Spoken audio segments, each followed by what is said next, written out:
ఆంతరంలో ఉండేటటువంటి రహస్యం వేరు. భాగవతం దశమ స్కంధానికి అంతటి ప్రాధాన్యం రావడానికి, కృష్ణావిర్భావానికి అంతటి స్థితి ఏర్పడడానికి కారణం రెండు. ఒకటి అది ఇక్కడే ఉండడం, ఒకటి ఉపాసనా మార్గంలో ఉండేటటువంటి రహస్యం ఒకటి. మనకి నెలలలో చూసినట్టయితే శ్రావణ మాసంలో అష్టమి నాడు అర్ధరాత్రి వేళ కృష్ణ పరమాత్మ జన్మిస్తారు. అక్కడి నుంచి ఖచ్చితంగా 6 నెలలు లెక్క పెట్టండి. భాద్రపదము, ఆశ్వీజము, కార్తీకము, మార్గశీర్షము, పుష్యము, మాఘము.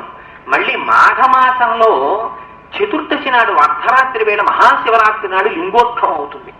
ఇక్కడ కరచరణాదులతో కూడినటువంటి మూర్తి ఉపాసన ప్రారంభం కరచరణాదులు లేనటువంటి లింగోపాసనతో పూర్తవుతుంది.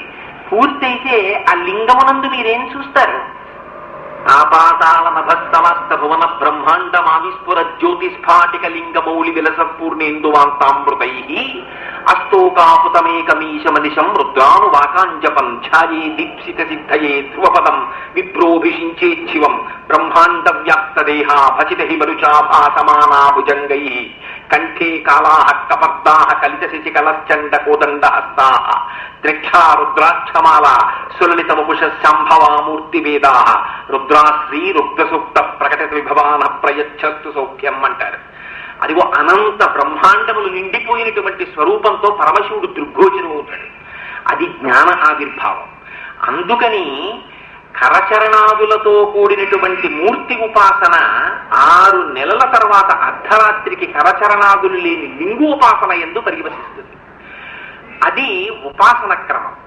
ఆంతరమునందు ఆయన ఏదో పాపం కంసుడు ఎటువంటి వాడైతేనే చెల్లెల్ని బావగారిని రథంలో తీసుకెడుతున్నాడు.